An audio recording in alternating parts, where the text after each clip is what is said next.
Hello and welcome to another episode of ZEIT HEIST, your favorite program in existence, because it's hosted by your very favorite guy in this material plane, in this lifetime, in this incarnation on this planet Earth.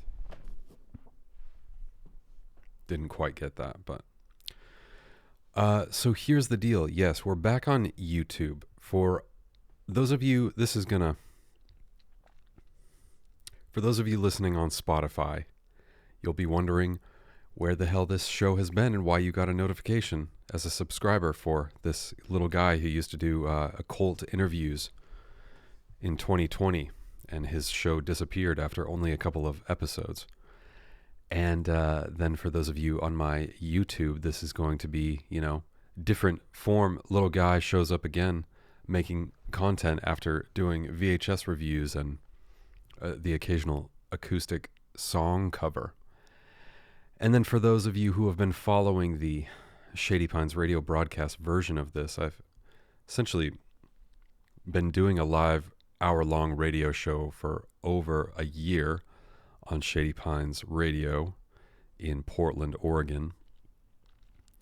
And because I liked the format, it was live, and it allowed for a lot of freedom and using unlicensed music or music without having to worry about licensing. But the limitation was that it existed only where it was, only live in that context. And then it went on my Patreon later. So in other words, there's been a version of ZEIT HEIST on Spotify, YouTube, iTunes, Shady Pines Radio, and Patreon. And they've all been a little bit different. The one constant is that the host has been Josh Gaines, and that the intent has always been to figure out what the fuck is going on here, always, all the time, in this life, in this reality. So basically, experimenting with returning to YouTube so that they can exist in video form. They're not going to be limited to an hour. Some will be longer, some will be shorter. I don't really interview people anymore. I like doing it, but it's so much work, booking, and it's just going to continue to flow and be what it is. But basically, ZEIT HEIST is a search for truth. It's a search for understanding constantly.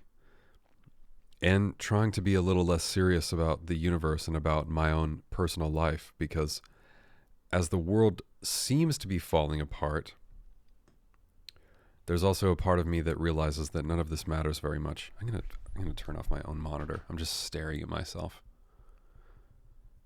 because I'm so handsome. It's such a burden, and even I get distracted by it, looking at myself in the monitor. I'm even gonna darken my. I'm not gonna do that. Okay, so eclipse season is over. Eclipse season, Jesus Christ. Sound like a TikTok influencer.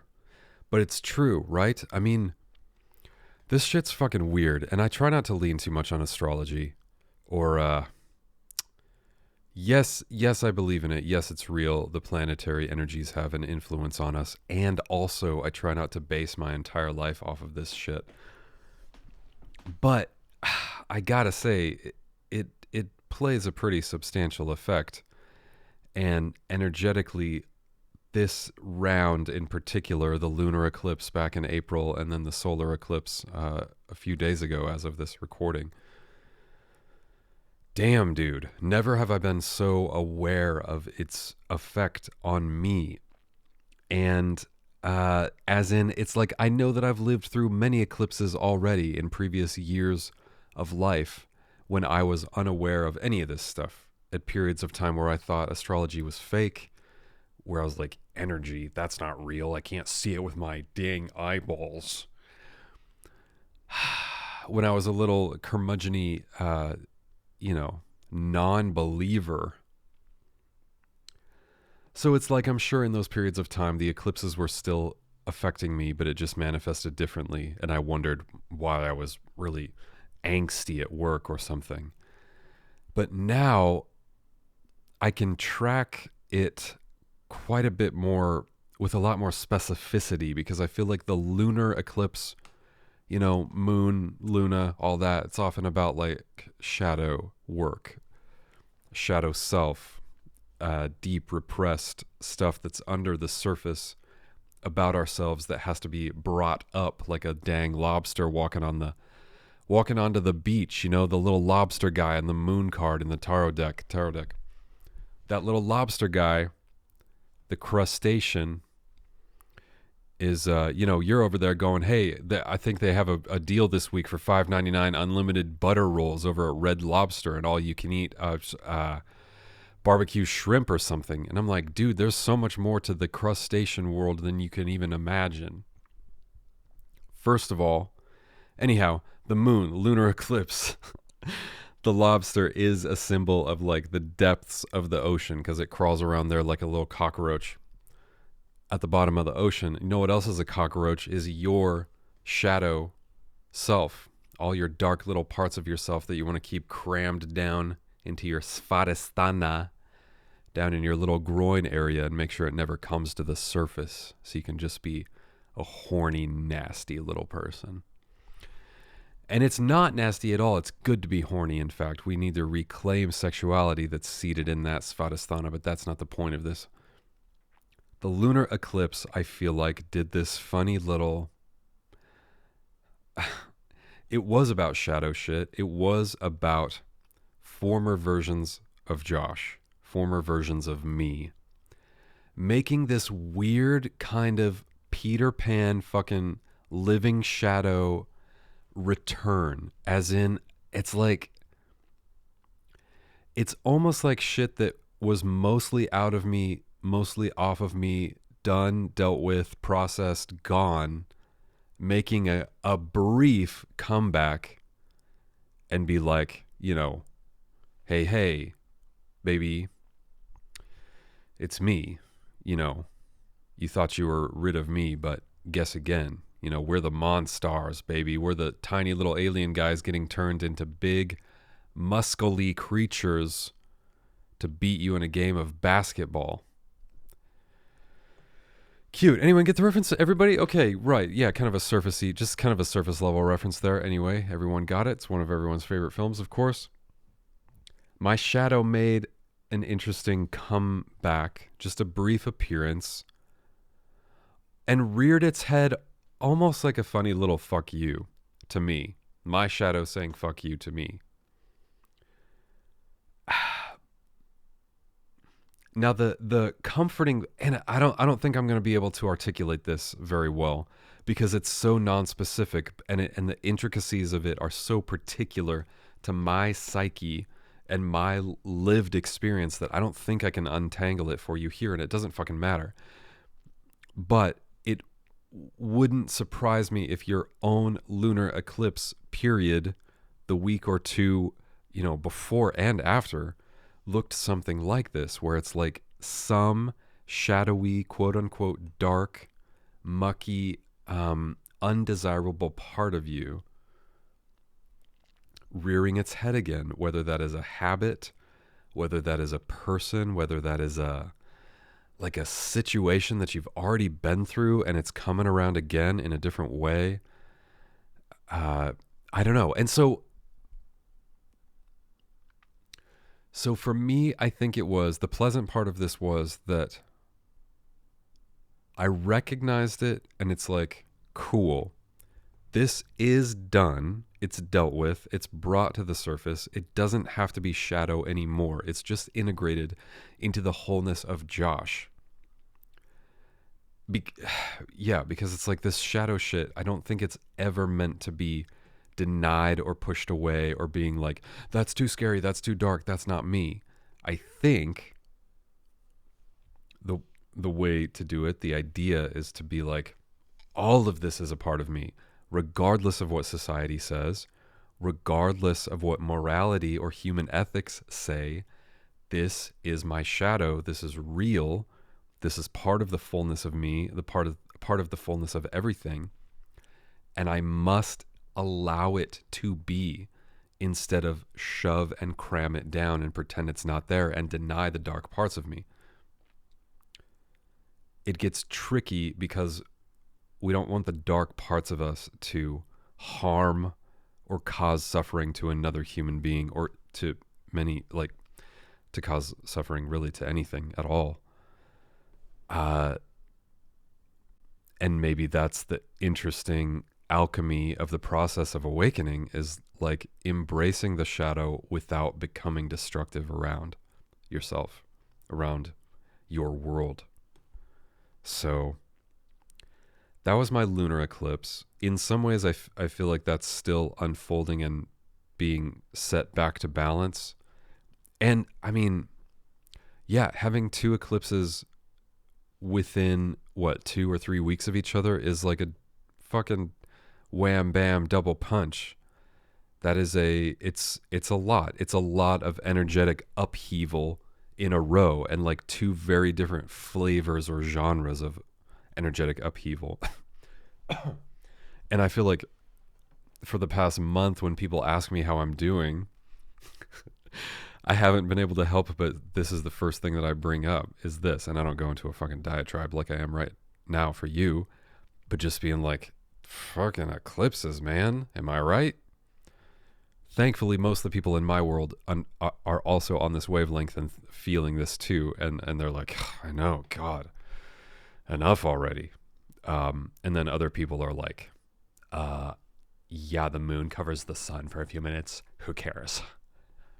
And it's just a material phenomenon for them. That's fine. That's all right. Hey, we'll see you. We'll see you over here, man. We'll see you over here in a few lifetimes when you realize what a absolute vortex of experience a solar eclipse is, my dude.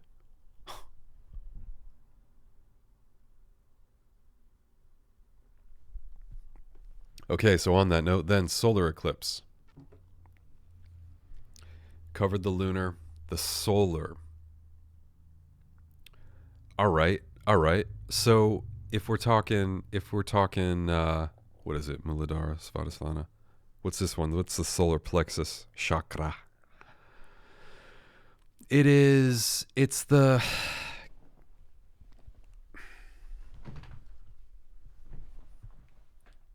hey Siri, what is the solar plexus chakra?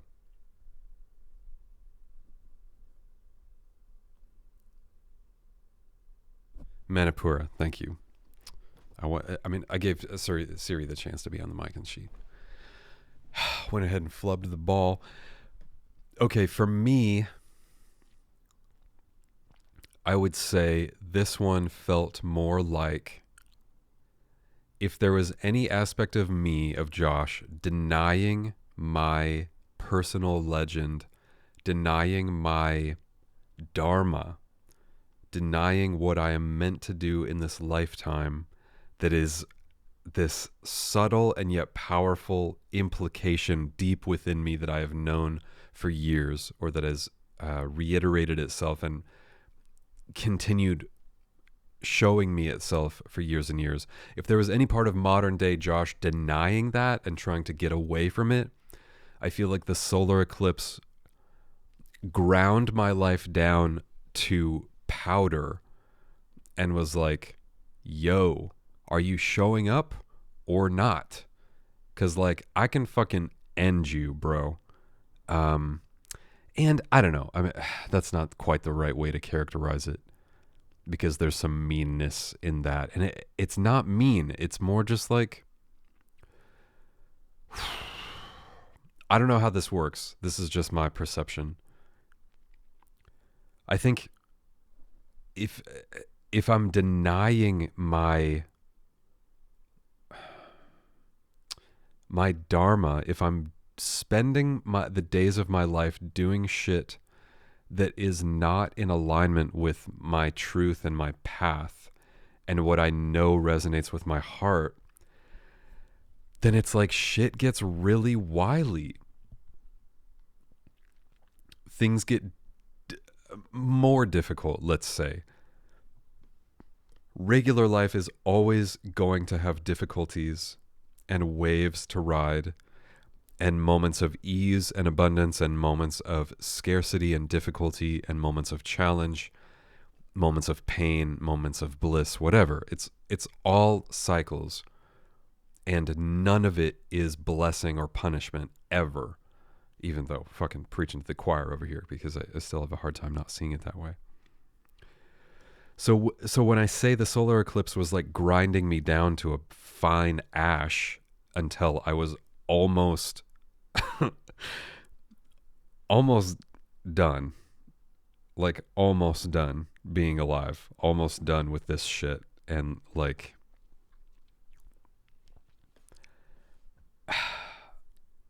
it took me to my very limit, frankly. And it's I don't know, it's like this weird check from the universe, like this little, not little, it's like a very big check-in of like, hey, if you're on your path, if you're doing your shit, if you're being truthful to the truth that resonates within you, that is the fullness of everything, then you're going to know how to ride this out and know that it's temporary, and to let it come and let it be and let it pass. As my teacher, Danny, taught me, and that I constantly have to remind myself of.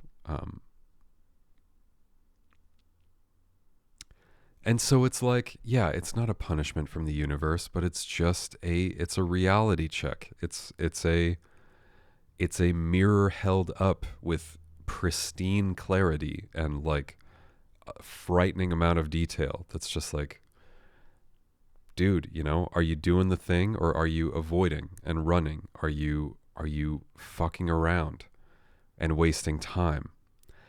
I don't know. That's not exactly right. That's like, ignore the language around that, but just, it's the essence of what I'm saying. Because wrapped up in my language are the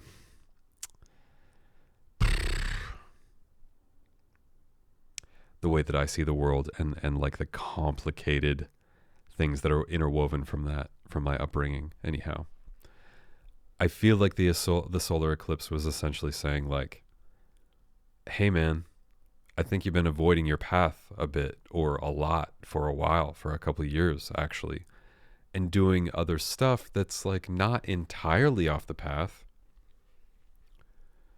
But you know what your truth is, Josh.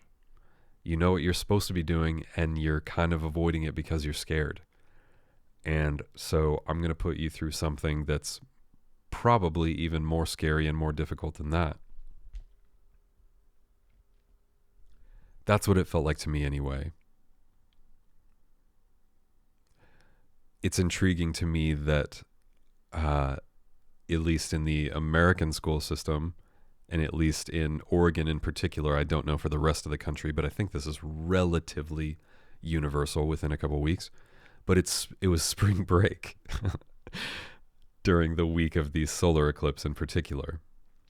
And what's funny is so many people in my life had their kids on spring break, and everybody got sick. Not COVID, but just deathly sick. Flu, throwing up, or like severe flu symptoms, cold symptoms. Very interesting. For a lot of people, this solar eclipse had some pretty biological, physical implications. Thankfully, I did not get sick. I was just writhing around in bed, like disassociated from my body, basically, and almost unable to function on certain days for seemingly no reason. Just yeah, I was kind of a mess, and like taking baths in the middle of the day because I just felt like I could not move. Just bizarre. Anyway, it's heavy shit. It's very real. And also, it's worth saying that there's a part of Josh that is like, fuck yes, like let's go. If this process is squeezing me like a sponge, but on the other side of it, I will be more progressed, more advanced, more wise. If it is shedding me of junk that was an illusion to begin with, or if it's getting rid of shit that I don't need, then I am all for that process. I'm like, let's go. Yeah, it sucks. Yeah, at certain moments I felt like my life was ending. But still, it's just like, I would rather keep progressing and growing and having a fuller understanding on the other side of something like that than just staying stagnant and the same forever. That is fucking death to me. Staying the same, being boring, being stuck in a loop that never changes. So, that's just me. How was it for you?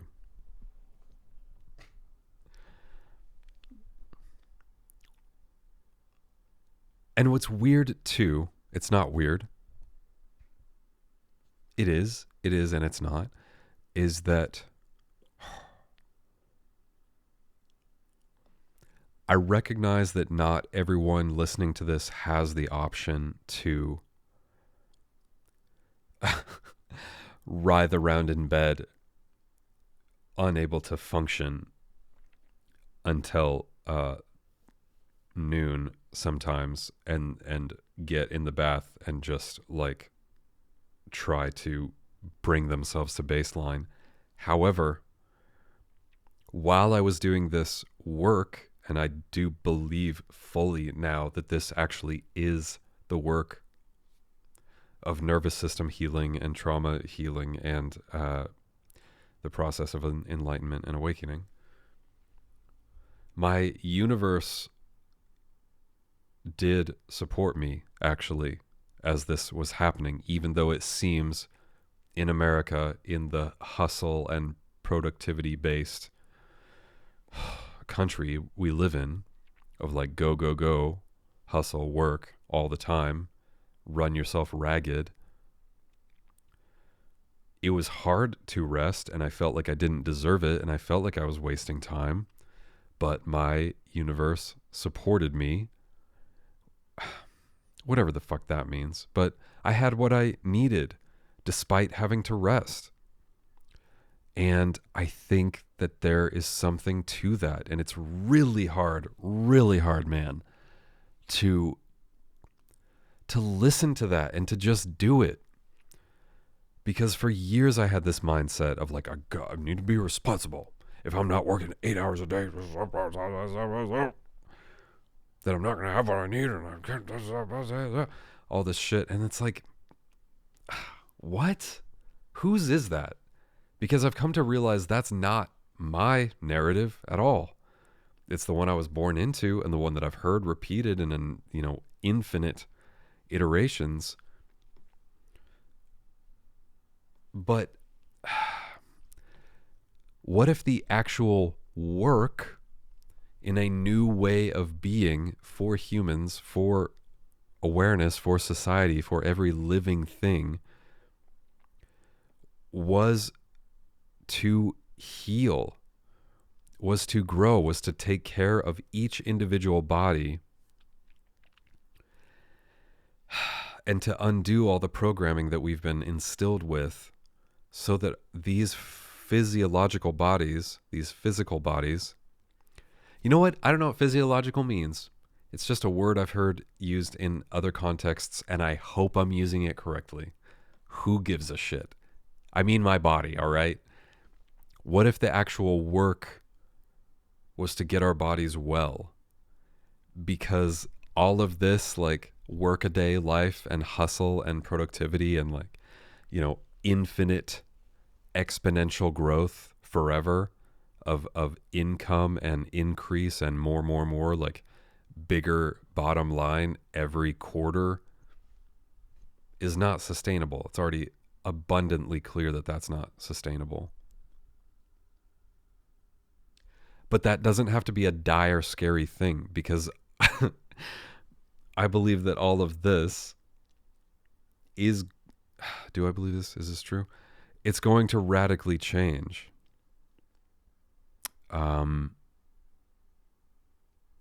And a completely new way of being is coming and is already happening.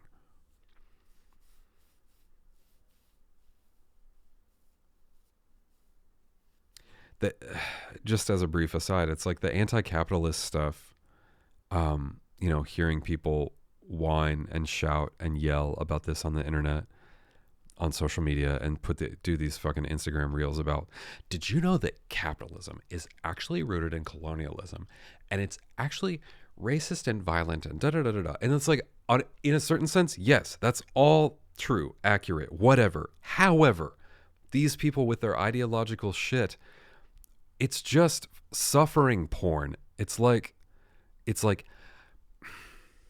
there's no solution to it. It's just they're basking in the dread of like suffering, and like, isn't everything terrible? And I'm so smart about how everything is terrible. And I'm just going to educate you and make you feel like shit so that you can do nothing and be depressed and be on your phone more, okay? Meanwhile, me, who's making the post about anti-capitalism, I'm making it on a fucking Apple iPhone and engaging with capitalism every single day, even though I have this holier than thou attitude. It's like, dude, please shut your dumb little mouth. I get it. And in a certain sense, they're right. In a certain sense, they're correct. Yes, it's bad. Yes, it's destroying the planet. All of that. Yes, it's not sustainable. I'm with you on the facts, at least. The presentation bothers me a little bit. All that to say, it's like, let's pretend there's a world of invisible things beyond the human concept of capitalism. Can we imagine something that is so utterly different and so completely best possible outcome that it exists entirely outside of the realm of our, imagination?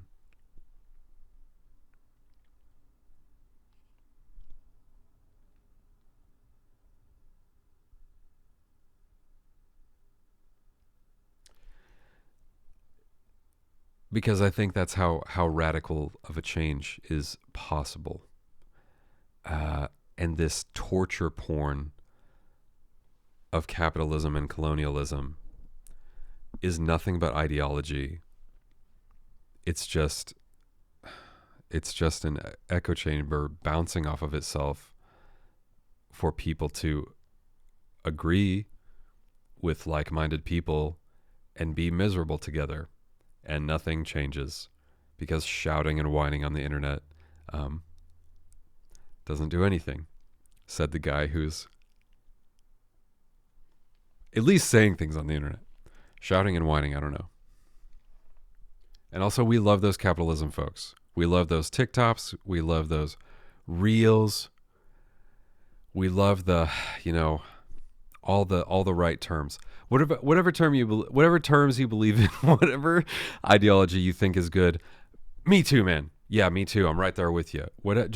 Just fill in the blank. Josh Gaines believes da da da da da. Whatever is good to you, and I'm on board. Okay, cool, man. That rules. Yeah.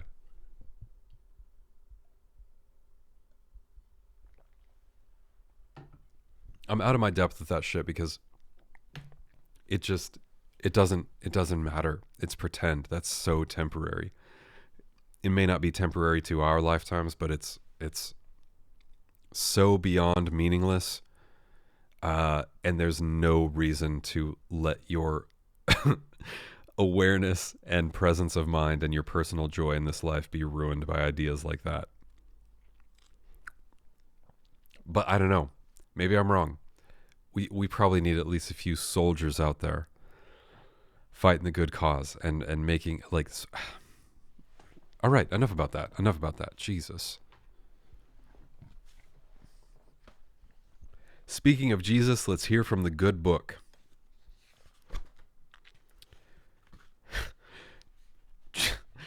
John 1:1. In the beginning was the Word, and the Word was with God. Hold up. In the beginning was the Word, and the Word was with God, and the Word was God. He was in the beginning with God. Still got it memorized from my Awana days. Still got it memorized from the Gospel of John. I like how these guys, Matthew, Mark, Luke, and John. It's like, hey, let's what if we, you know what could be cool? What if we release this version of the Bible 40 years after our friend Jesus died? Because that's true. The Gospels were written about 40 years after homeboy Jesus bit the dust. But Matthew, Mark, Luke, and John, they were like, yo, this could be crazy. This could be kind of a hit, actually. What if we each write the story, but we do it from our own perspective? It could be like, you know, it could be like Harry Potter's perspective. It could be Hermione's perspective. It could be Ron Weasley's and what's his name, little blonde kid who was mean, Draco Malfoy. You know, then we got Draco, Hermione, Harry, redhead, Ron. Hey, huh? Hey, Peter, what do you think? Peter wants to write a gospel. It's like, hey, you already got your name changed by Jesus. You know, you used to be what's his bucket, and Jesus was like, you're a rock I'm gonna build my church on, or whatever the heck. You know, your name used to be Stone. It used to be something else. Now it's Peter. I don't even remember if we get the original name. It's like, Peter, you don't get Peter. You're the fucking doofus of the Bible, man. You're the doofus of the disciples, bro. You don't get your own gospel. Matthew, Mark, Luke, and John, we were like the elite, dude. We were the four horsemen of the apocalypse, bro. Where did I get? How did I get on that? Anyway, the Bible is. I got a lot of Bible knowledge that refuses to leave this brain, so it's fun to riff about every now and then. Peter, my dude. Anyhow, this is not the Bible. This is the opposite of the Bible that I'm holding in my hands right now.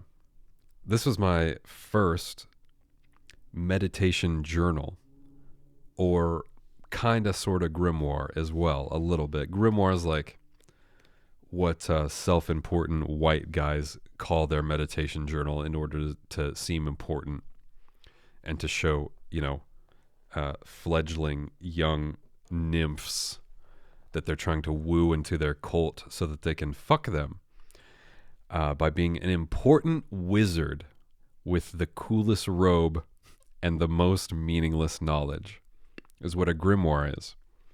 Any grimoire you've ever heard of, it's like the 1600s version of a Reddit edgelord writing down his own personal unverified gnosis experiences and being like, this truly is the new way. I have found the way of... Anyway, whatever. That's what it is. That's what a grimoire is.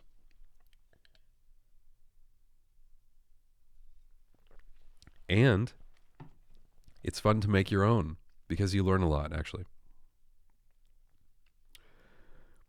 I thought it would be interesting to do good sentence there. For some reason, it occurred to me the other day to start paging through this myself. This one has been completed. I did it in this funky ass sketchbook that I never put any drawings in, and then just started keeping it as a magic journal, basically. Because when I started learning about Western ceremonial magic, it was often stressed in the books or in the podcasts or whatever form of learning that it's like, keep a journal. Keep a journal of what happens. Keep a journal of what you're doing, what rituals, what meditations, what synchronicities, what visions, what dreams. Keep track of all of it, like a scientist, truly, like a scientist doing an experimentation on themselves. Keep a record, a meticulous record of what occurs. And at the beginning, I did. And so I think it's because part of the reason that I revisited this is that it's like how things are now are so different than how they were when I started in 2020 that I had a hard time remembering even what the first steps were, really. And it doesn't matter to me, but for some reason it felt intuitively like there would be some value in relaying that information here from the very beginning. So here we go. This is like, I'm not going to read this verbatim, but I'm just going to kind of scan it and talk about what comes up that seems pertinent. So on May 8th, 2020, this was about 2.5 months into lockdown, approximately, maybe 2 months. I think March 15th was about when lockdown was truly hitting, full-fledged. And on, 4/20 that year, 4/20/2020, the series, The Midnight Gospel by Duncan Trussell was released. And this is such a fascinating synchronicity in and of itself. I feel like this was, orchestrated by the universe or by aliens, by whatever. I mean, yeah, I actually kind of think it was. The fact that the world is on pause, America in particular was super on pause because of how poorly it handled COVID. And so everybody's stuck at home. And this creative, funny, interesting, utterly unique Netflix show drops 1 month into lockdown, which means that probably hundreds of thousands, if not millions more people watched it than otherwise would have if it had been released during just like the before time. If it was just another Netflix animated series that kind of just got lost in the wash with Big Mouth and F is for Family and whatever else.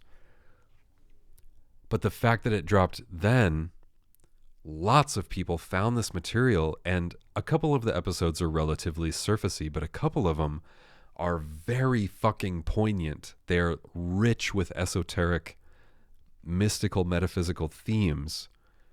And it's like it was planted on the earth in this psyche, universal psyche at that particular time in order to bloom and go forth. Because it absolutely was that for me. And I have talked to a number of other people who have resonated deeply with A Midnight Gospel, of like certain episodes in particular, certain conversations. And so I'm fucking weird enough at this point that I believe that that is actually possible, that it's like whatever higher awareness is kind of governing all of this, or at least, I don't know how it works, but it was like, okay, at this point, humanity is ready to be given these ideas. And, 24 years ago in whatever, 1999 or 2000, it was the movie The Matrix. Like, we're going to plant this seed in the form of a fictional film that gets wildly popular. It becomes a cultural phenomenon, and continues to be relevant to this day, not only for its quality as a film, but because the concepts it's presenting hold a kernel of truth, maybe quite a bit of truth. And so I feel like The Midnight Gospel is also one of those type of like little seeds planted. Because at this point in life, I mean, fuck. I was extremely lost. And I don't even really know what I mean by that, other than I had exited Christianity years before and, was trying to read, just was still always on this sort of search for having a sense that this awareness, this universe is strange. It is spiritual. Maybe that's not the right word. And did I believe in God? Like, no, I don't think so. I don't believe in a big deity controlling everything, who knows my thoughts and who watches my actions and who created all of this. Like, no, I don't believe in a God in that definition. But in 2020, it was like I had shed all the Christian stuff, which is what I was raised with. But it was like, being an atheist didn't feel right, because I couldn't deny personal experiences that felt so just beyond the pale and outside of the realms of material reality, outside the realms of physics, outside the realms of like human understanding. And so I was like, all right, something fucking weird seems to be going on here. And it's not just me. And do I know what I believe? No. No, I don't. And at that point in time, I had been trying to make a movie and had gained some momentum, but I was so fucking insecure and just struggling with a difficult marriage. This is pre-COVID, and this is relevant, but just, it's like I thought all my life that I was supposed to be a director of movies. I'd always wanted to do it, and I was like going after it. I took this huge risk, made all these steps, and then a few months into that, COVID hits, and it kind of all falls apart, or at least it comes to a stop. And during that process, I was trying to figure out where I could land as far as, I mean, what I believed, what I felt about what was going on here, because that question has always been important to me.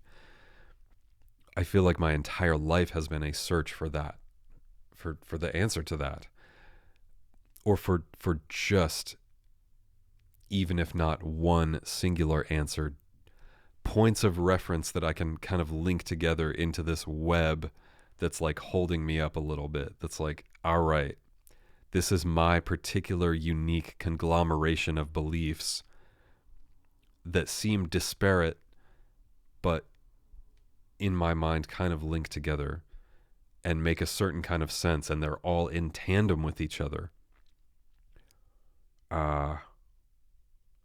So even post-Christianity, and even during Christian years for me, I was still trying to parse this stuff out, because the Christian shit didn't add up for me either. It didn't make sense. There were way too many holes in it. So it's May 2020. I'm lost. We're in lockdown. My marriage is falling apart. I don't know what I believe. My movie plan is destroyed. And I had like gone down to the garage of the apartment I was living in, let the dog pee. I smoked part of a joint, and I like came back up and watched this episode of Midnight Gospel with a guy named Damien Eccles. And it's like, I've described it before as watching that episode was like something bloomed open in the middle of my chest after something that he said, which was that, so in the course of the episode, Damien Eccles' character says something along the lines of, a magician realizes that at every moment of every day, God is communicating with your soul. And even as someone who at that time didn't like the word God, I was like, that did something to me. I got like shot in the fucking chest with a rocket launcher of truth. It was like, it didn't make sense, other than that I felt like a fucking archangel like whacked me with a bell. Because all I knew from that point forward was, this guy's talking about magic, which is like, are you fucking kidding me? Magic, like swiffing around a wand in your room in the dark with a fucking candle lit. Like, give me a break, dude. This is like, what the fuck are you talking about?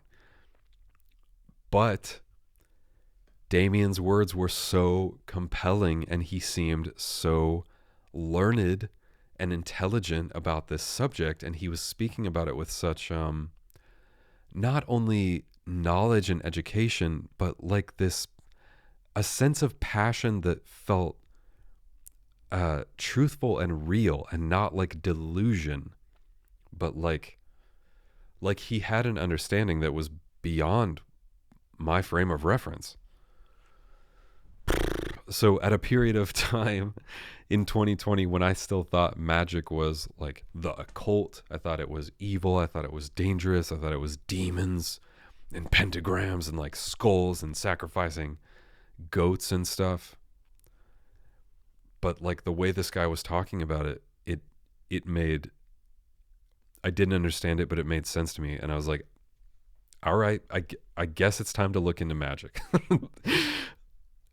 Because I was like, I don't know what the fuck this is, but I'm an open-minded person and I'm curious about everything, and the way this guy is talking, it just kind of rings true with me.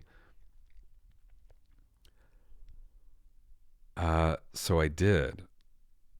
And I mean, I feel like I literally only read the first entry, but that might be kind of a good place to stop.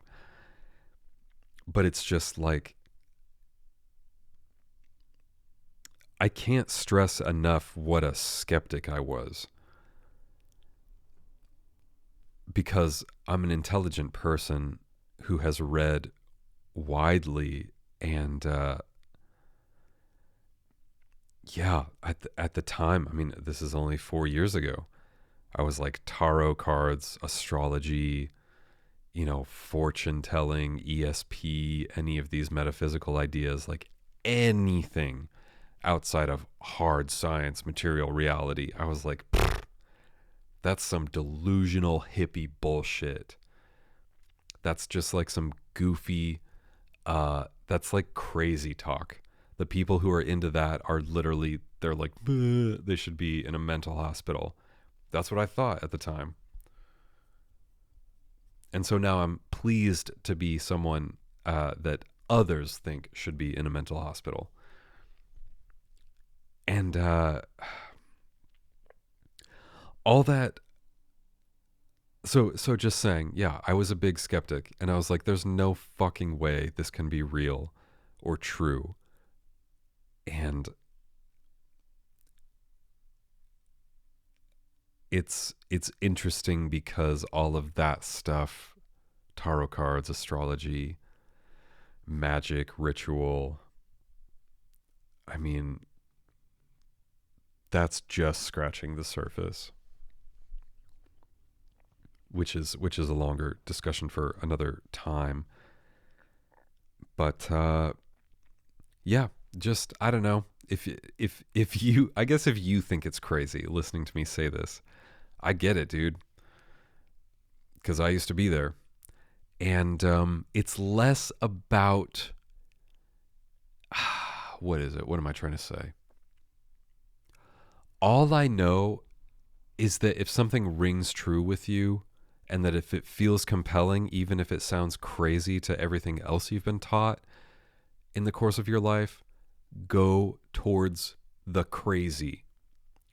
Like, what danger is there? What do you have to lose if you're only being curious, and if you're doing nothing more than gathering information? Because at the time, that's all I was doing too. Is I was like, I guess I'll just read a couple books. I'm not gonna fucking, conjure up Belial and try to cast him into a brass, urn or something, like I'm Solomon summoning demons. It's like, it's like, all right, I'll read a book, and I'm a discerning person, and we'll see what this is about. And if it seems goofy and like bullshit, then I can just walk away. But if it seems like there's more here, more to investigate, then we'll keep going. And it sure as shit doesn't have to be magic for you. I just mean, this was my entry point, kind of. What is that? Is that a horn outside? You guys probably can't hear it. Yeah, the horn of Gabriel telling you to shut the fuck up and end this episode already. Move towards the crazy, please. Or do whatever you want. Do whatever you want. I don't give a shit. I actually don't give a shit. But I think it's fun to be curious and strange and open-minded, and to play with your own perception of reality, and that maybe what you think you know is not the whole story, and that maybe it wasn't even correct in the first place, and that maybe this reality before your eyes is way fucking stranger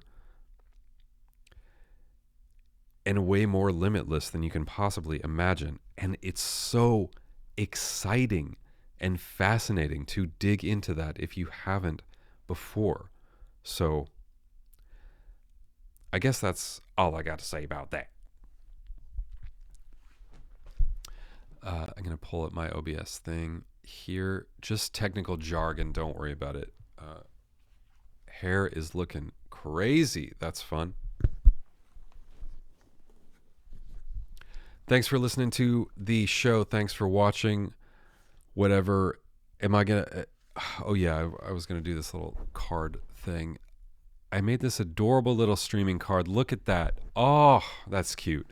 It's got QR codes for my Patreon, for the Venmo, for the PayPal, for the Cash App. Listen, I live off of this shit, all right? More or less. I do other things too. I do real people work. Like, yeah, take a bath and take care of my nervous system. Asshole. Only joking. Hey, come on over to the Patreon if you want to. It's free. It's completely free. You can join for free. You can get access to everything, every past episode, a year's worth of episodes from Shady Pines Radio that are not in video form, but they are hilarious. They've got great music. They are talking about topics like this. So if you dig what I'm saying, you're curious about more, you think I'm the handsomest guy of all time, you love my voice, you like to, strangulate yourself with a belt in the closet and jack off to the sound of my voice, that's great. I love to hear that. I love getting letters from people who jack off to my voice. Come join us on the Patreon and share your jack off stories over there. And otherwise, the other ones for Venmo, PayPal, and Cash App, I mean, it's just like, give me money already, you know what I mean? The wizard has to eat. No longer a wizard, now just a normal kind of little guy who talks on the computer. But yeah, if you like what I do, if you dig what I'm saying, you have extra income and you feel compelled, then send me some cash. And if you don't, then that's fine. I got the nice little David Lynch red curtains there. Isn't that cute? That's to sort of put you into a trance as if you are in the red room. So you give me money now. I think that's all. Thank you for being here. I've got my art for sale. I have art and prints of an esoteric nature. These ones are just for me. These ones that you've been staring at are just for me, that are washed out by the video because I don't know how to do my color correction on the OBS Logitech Brio camera. But I have art prints up on Etsy. It's linked. You know, I do all kinds of cool shit. I'm such an interesting guy, you know, stop, hey, hold the applause, everything, all that. But yeah, thanks for being here. Enjoy yourself. Be kind. Like, all this is so strange, man, and disorienting. Weird shit is happening all around. I get it. And just thanks for hanging out. And all I can promise you is that I'm going to keep talking on here at irregular intervals, talking about this stuff, and I hope that it is useful and helpful to you. That is true. Okay, so moi. I love you. Okay, bye.